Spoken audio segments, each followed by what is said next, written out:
Yes. Good morning, everyone. I hope everyone is doing fine. And I am Farha, Nadiadwala, and I'm from Mumbai. So currently, I'm working with EVA World School, ERA Global School. And yes, it's an IGCSE school.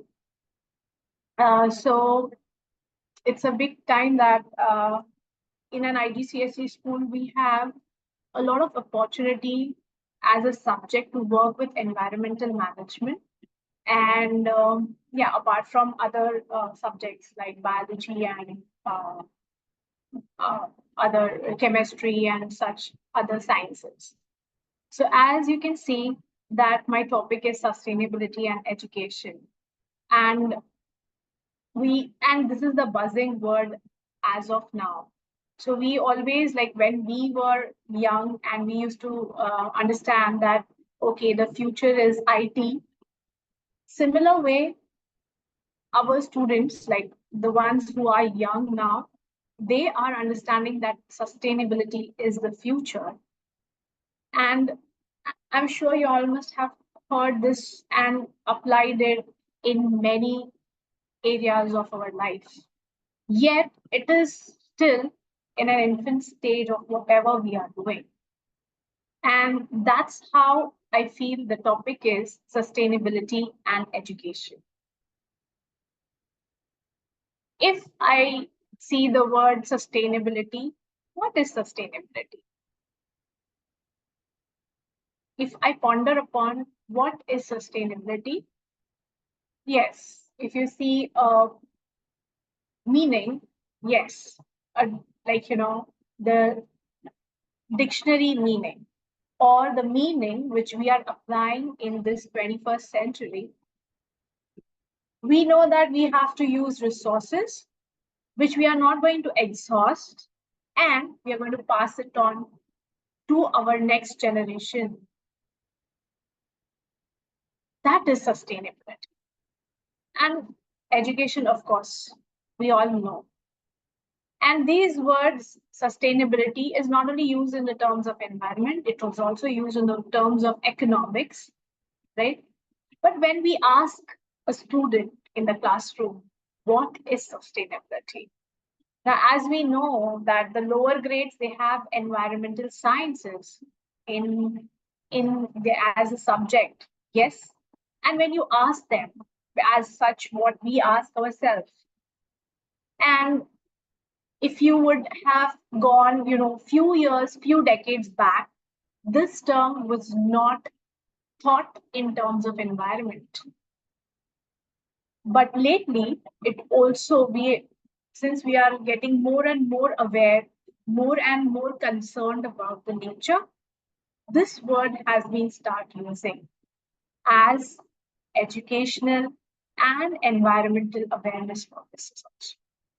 And how are we going to put it in our education system? So as you can see my screen, that I had asked the students, I don't teach the lower grades, but one day I got an opportunity to interact with them. And I asked them to write, I explained we had some activities, and then I asked them to write the definition of sustainability. Because in our school now, we are having quiz competitions based on sustainable development. We are having sustainable development goals. We are having poster presentations only on sustainable development goals, so as to increase the intensity of whatever we are doing.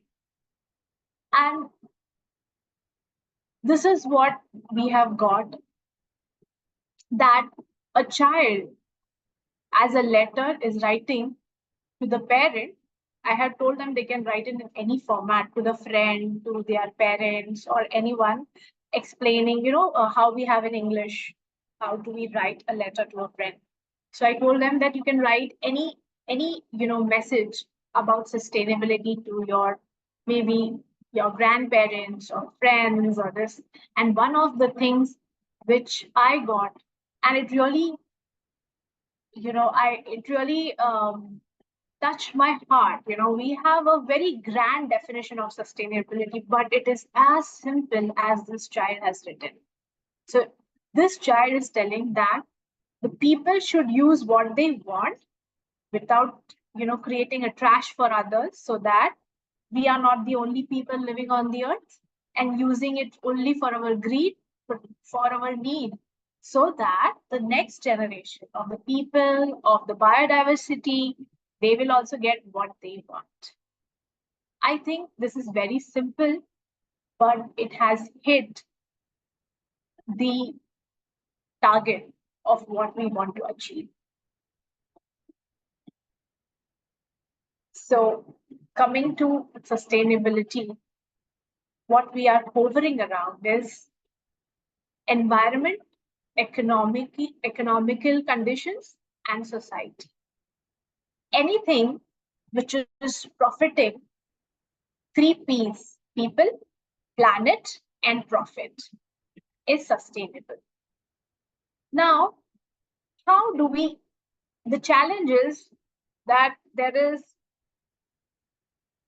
a lot of uh, what do you say? It's not a misconception, but a preconceived notion that okay, we just have to plant a tree. That's an awareness, or but there are some things more to it. So it really affects us, and that is why we have the role of education in cultivating the sustainable future.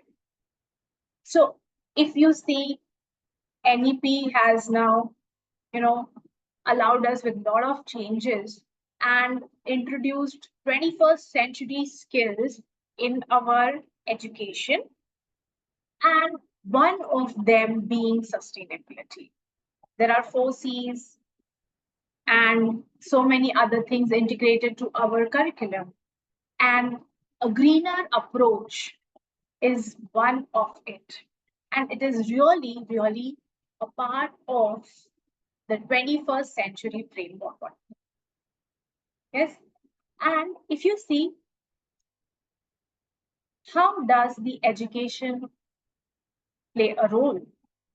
One example we've already seen in the beginning, in the introductory part of what is sustainability from the eyes of our children. So when a teacher herself is motivated, and when the student is looking around in the school campus, and when the student is studying in the textbook, in the notebook, in the workbook, in their activities, and everything around them are concerned with the nature, that is really empowering to a child.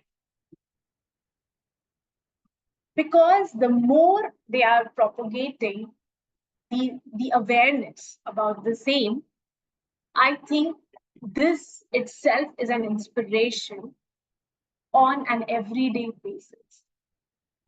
So one inspiration is on an individual level, which a teacher can connect with the child and can do in the classroom management technique.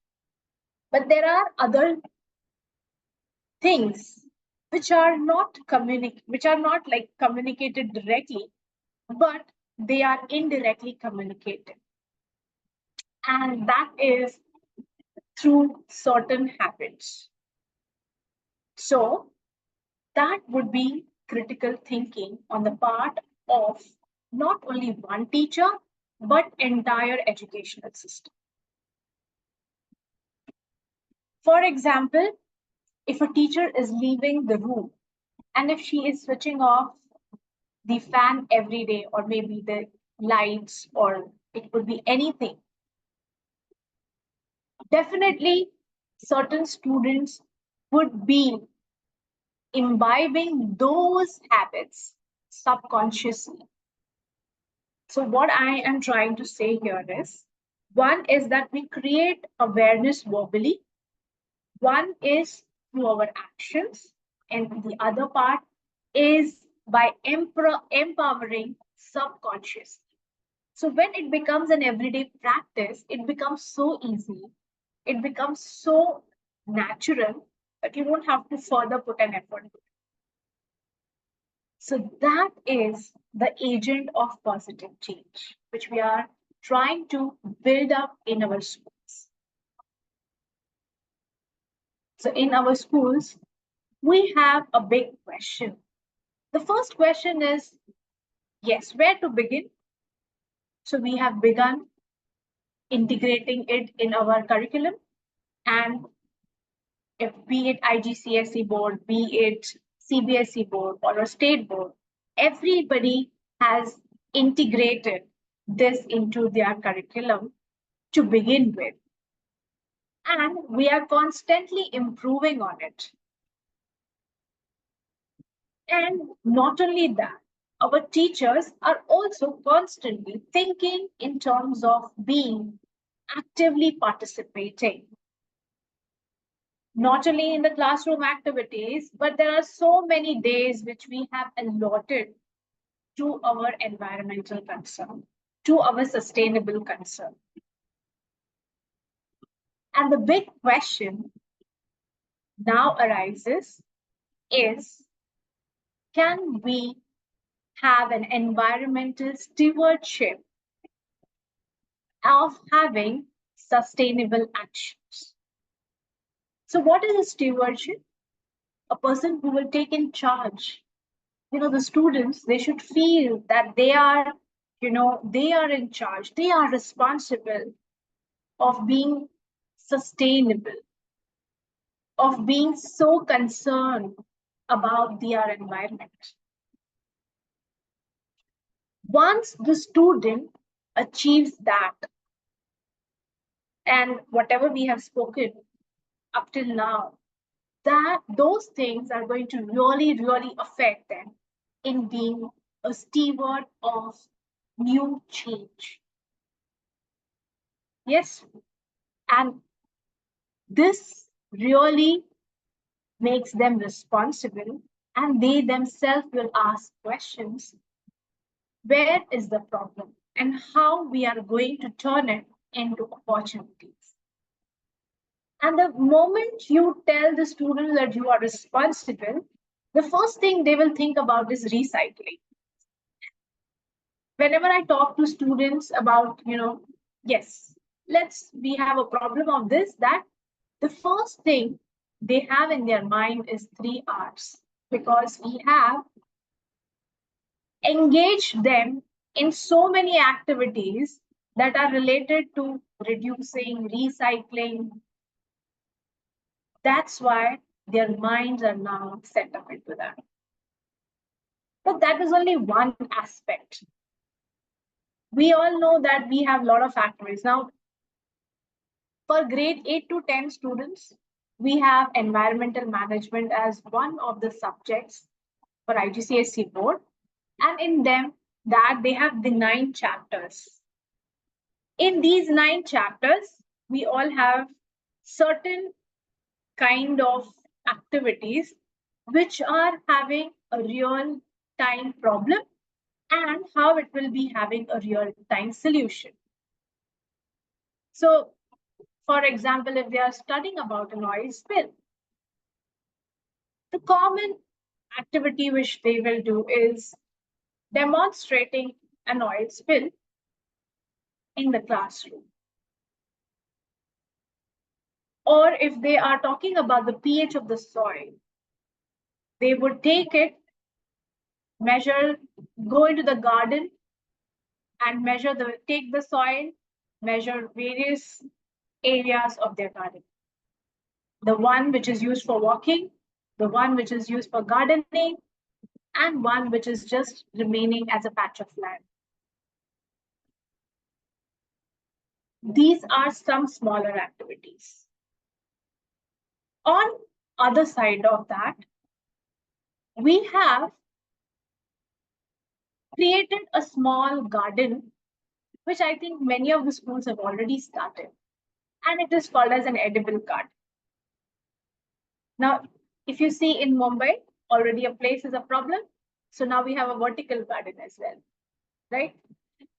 So this edible garden is where the students will plant whatever they want to. Every day they are going to nurture, and finally they are only going to eat it for themselves, right? Because they are also going to cook it. So we had these small lady finger plants which are coming up, and students, they can't wait. They can't wait. Now they are learning the importance of the food as well. These are some small scale activities which we are doing. It is, of course, steering them towards sustainability, but at the same time, integrating values of having patience and so many other moral ethics of not wasting food, maybe understanding how chemicals are and how they affect our lives. When they see it for themselves, I think they remember better, and we all would agree on that. So these are smaller examples of what we turn the problem on, and we keep on worrying. That's the next thing. We want to turn these problems into opportunities. But somewhere, when we talk about sustainability, we are too worried about it. But there is no initiation sometimes. Thinking that, yes, we are so much concerned about, being sustainable. We are eco-friendly people. We are worrying about it, and that's making us eco-friendly. No, it's not. Worrying has never helped anyone. But what you do after worrying, that has helped many successes. So we think that worrying is preparation. Sometimes we do think that our mind comes into that loop. So one of the things as a teacher is that when we discuss about the problem, we are worrying about it. When we discuss about the solution, we're showing our children how to prepare and execute the solution. And it is not only for sustainability, it is applicable everywhere. And that's why we have seen many schools integrating the entire curriculum as sustainable. They are equipping the learners with such environmental uh, tools in everyday life, which are so simple, which are so ordinary, yet people, forget to see them. And, we forget to see how marvelously it can affect us. And integrating such sustainable curriculum is actually a mindful approach towards making students the stewards of sustainability. And the word mindful, my concept has been, I was enlightened to see what is mindfulness when I had been to green school. So there are many people who are working into sustainability, and a lot of things uh, really, occurs to us. So as an environmental management teacher, I would always, on a smaller scale, whenever we had a sustainable tourism topic, I would tell my students, and we would go on a virtual tour of the entire world. And in those sustainable tourism topic, I would also take the students to the institutes where they are offering sustainability. So I had this environmental management lecture. In that, we had like one part of the year, we have this sustainable tourism coming into that, right? I would always tell that to students. So, sustainable, whenever there is a sustainable tourism chapter going on, all the students would love to attend that, and they would be eager because they know that uh, we are going to have a virtual tour of all the sustainable places we're going to visit, and we would play on the smart TV and go to various places. And after this topic, I would also tell them about the educational institutes which provides them sustainable curriculum. As we have already seen earlier, that sustainable curriculum. So I would also take extra lectures for them, just so that because they would know that even after their grade 10, greener options are available because future is sustainability. So they could have careers. The green careers are really not that occupied as of now.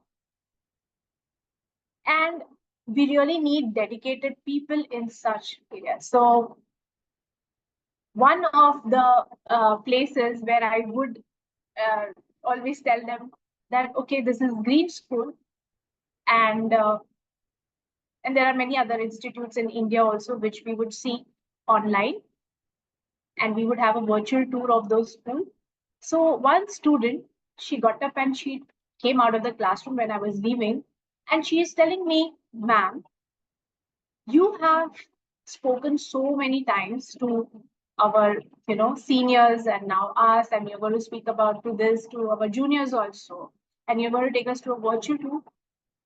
Have you ever visited those places, those institutes? I said no. So she's asked me why. When you are so much into sustainability and you are really our environmental management teacher, I think you should go there. So I said, yeah, there are certain constraints which I'm not going. But she said that, oh God, please, all her constraints should go away and she should visit these sustainable places which she's talking about. And believe me, after a month, I visited Green School. I mean, I did not even expect that student would really pray for me and that prayer would be, I mean, even if she wouldn't have said, that would have been okay. But that is the impact what we create on our children. And they have this educators program where they train the educators, even if your school is not sustainable, but as a teacher, as an educational system, even if you don't have that green label on you, how you can integrate their practices, what they are doing into your own schools. And I had a wonderful team of people from all over the world.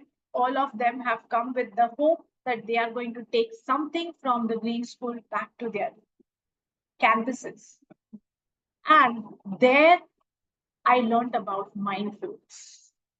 So they have sustainability in every aspect of their subjects. Apart from that, what hit me was mindfulness. And they have integrated that in eating. So they have this one department called as food.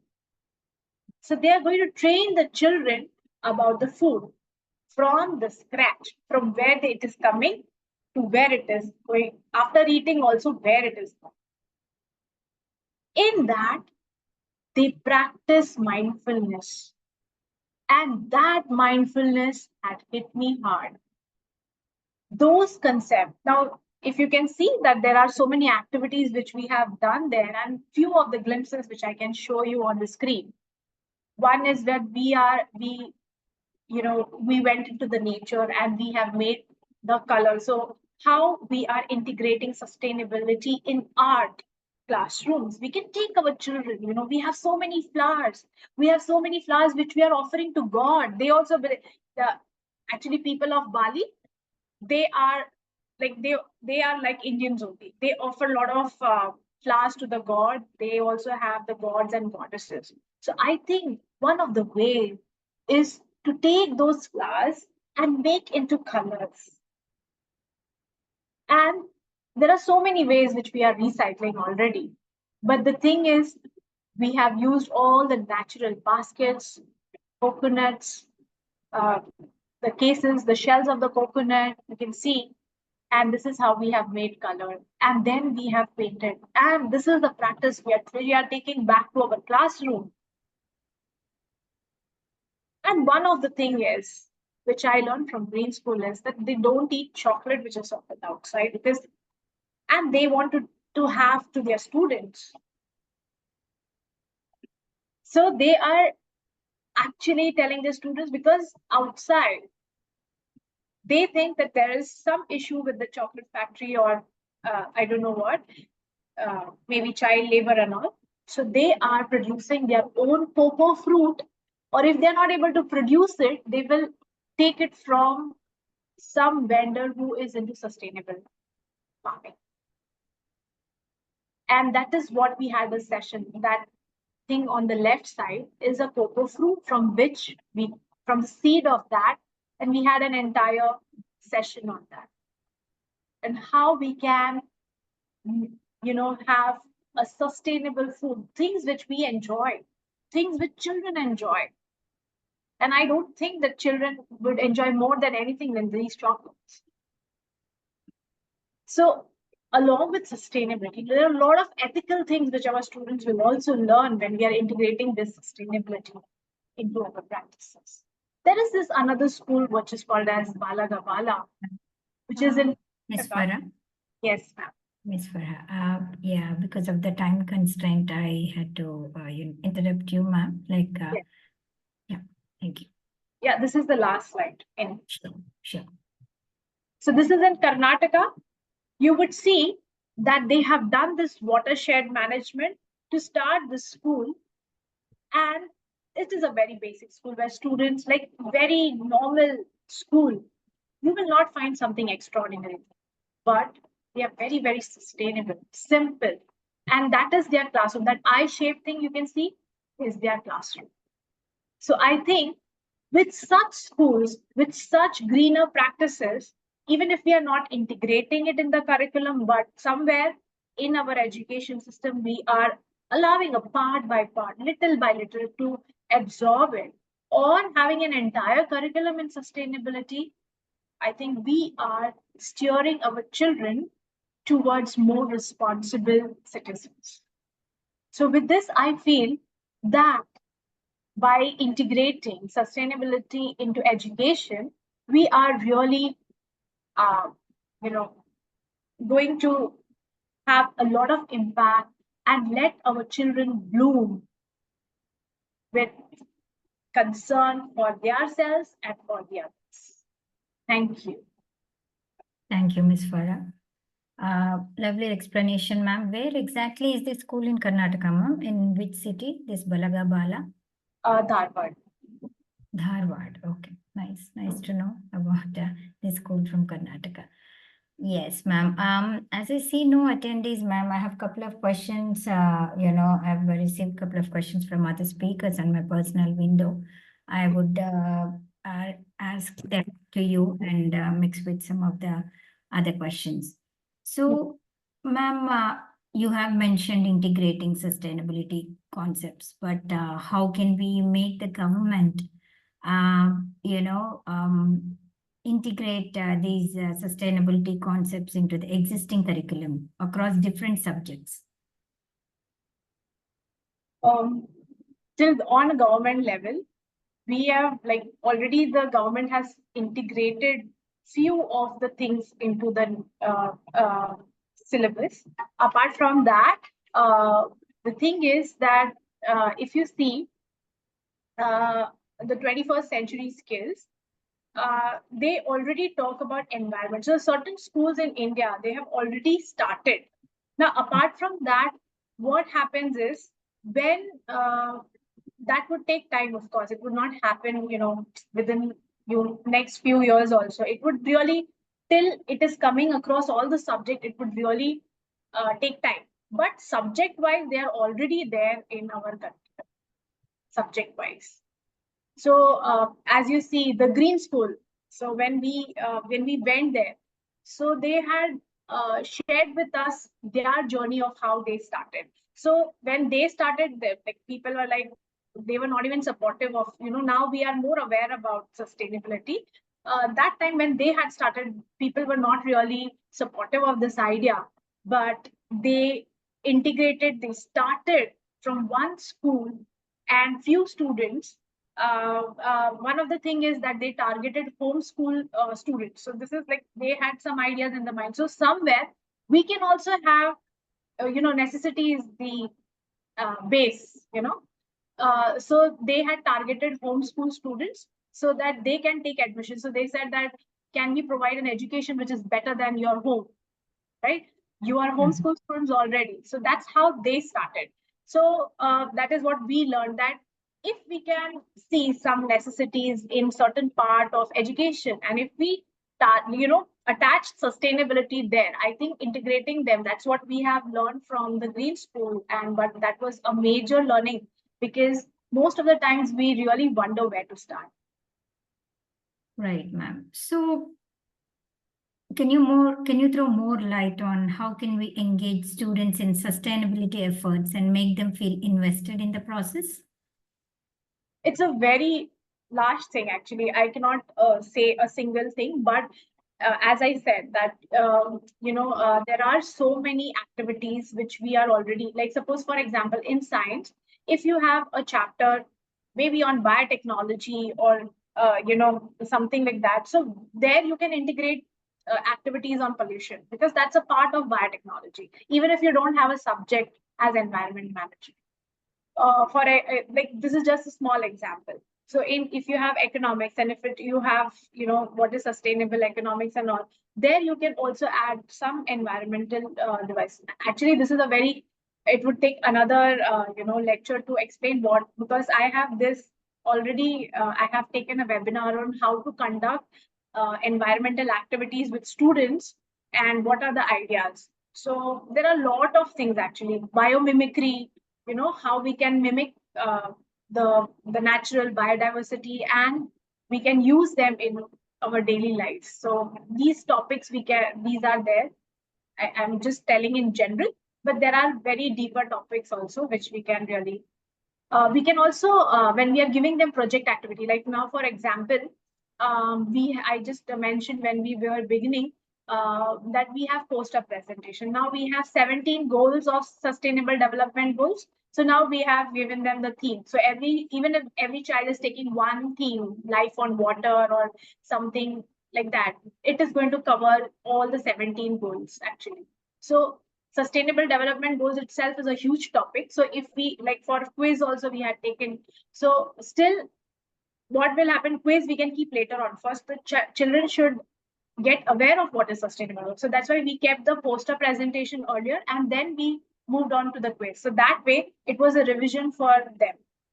So these are some of the examples which Right. we right. So, ma'am, coming to the technology, what role do you see technology playing in promoting sustainability in education, ma'am?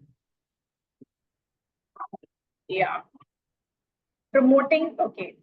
Yes. Because of technology, I think, yeah, because of technology, as I just gave you an example, for sustainable tourism, if I want to visit a sustainable tourist place, and if I'm not able to go, of course, I took our children virtually, and that is because of technology.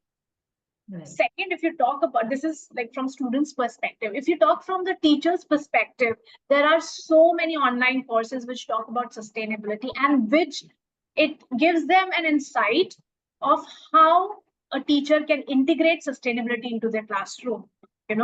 So I think with the development of technology, we can, as a teacher also, we can take benefit of technology for sustainability. And apart from that, if you see on like individual and on a global level, if you want to create awareness, you want to plant a seed, you click photo, you put it on social media, then you have Save Trees, Project Tiger, which all have got awareness mainly because of technology. Right, ma'am. So, coming to the challenges, ma'am, what challenges do schools face when trying to implement these sustainability practices and how can they overcome them? Cost. Mhm. Whenever you see something green labeled, it is very costly. So Okay. the first challenge is how to uh, uh, how to overcome the cost. Like if you buy any product which is green, be it school, be it otherwise, generally also, it is very costly. So that is the major challenge which we find, that if it is sustainable, then it is costly. But nowadays, they have tried, like for example, if you want to get enrolled in a green school, it is costly. So Mhm. if you see the fees of green school already, if I want to really be sustainable and put my I am telling my children, go there, but if you see, cost is a constraint. Right. So that is the biggest challenge for So, sustainability. ma'am, then can partnerships between schools and local communities enhance sustainability efforts? Yes. So second school which I mentioned, Mhm. Nadiadwala, I'm sorry if I don't pronounce it correctly. So Right. they have started school in a very simple manner. I mean, they are not going on a very branding or, like green school. So, in both the ways, I mean, I have given two extreme examples. So, whoever wants to follow, if you want to stick to this, also stick to that, wherever you can start sustainability where. So, they have started as a community living. So, in a community, they have started, with a very few children, and they try to, groom them completely without much cost. So yeah, both the ways we can do this way also with the community living. We can have, some of the students, they are already children of farmer. So nowadays there are a lot of problems farmers are facing. So I think this school has worked on that area of bringing the communities together through school in a sustainable way. Right. So, as responsible young citizens of the nation, ma'am, Hmm. in what ways can these students take leadership roles in promoting sustainability within their mainstream schools? I'm talking about mainstream schools. Okay. So of course, our students in the mainstream school, we already see that if you see in Mumbai, there are a lot of campaigning happening. So they want to, for example, they they want to really talk about the river which is getting polluted nearby. So we had this one school, not our school, but some other school, in which the students, they took the campaign of not to pollute this particular part of the creek, and they have they were really successful. The students came out, very few students and teachers, they came out and they really worked hard for it. And I think they stopped it also. So I think this is one of the example when, of course, this for the students to do this would have been a very the effort would have been much earlier. So yeah, everyday process, when you integrate small things in everyday life, I think when you have to go on a leadership role, so that way student, it will definitely give confidence to the child to take any leadership role. It is not only for environment. Basically, Mhm. leadership quality requires that everyday process. So when we integrate sustainability in an everyday process, little by little, I think that would really definitely help the child to have a leadership role. Right. So, ma'am, we discussed about the cost constraints, right? So, how can we ensure that sustainability education is inclusive and accessible to all students, regardless of their background? In your view, what do you think? How can we go about it? That's the question which I was working upon. I mean, this is a very good question. Actually, I was working on this only, and I have not come to a suitable answer. But what my brainstorming has helped me is, we can. So I was trying to, map certain common sustainable practices, what all the teachers are doing, and can we? Another thing was, combining innovation with recycling. So there is some, if we can cut down the cost by recycling, so whatever activities we are doing, okay, if we can create something, this is very like this is very initial stage of my what I'm working with. So there what I have got the answer was to whatever activities we are doing. Like for example, if I want to prepare a STEM kit for a child, okay, I want to give them something. So am I able to use some recycled product instead? Already STEM kits are very costly. So if I can reduce that part, for all the, like, little by little, it is not going to happen in a day. So that was one area which I was already looking into. Yes. Thanks, ma'am. Thank you, Miss Farah. You explained everything in a very simple manner. I hope if the students view your talk, they will try to implement by themselves, and the teachers and the schools, will take these inputs and work towards the sustainability. Thank you for the talk and for patiently answering all the questions, ma'am. Some were repetitive, but still, like, you patiently covered everything. We will end the session now. Before we end, like, do you want to mention anything else? Thank you so much to the listeners, and thanks to you also. Thank you. Have a great day, everyone. You too. Thank you.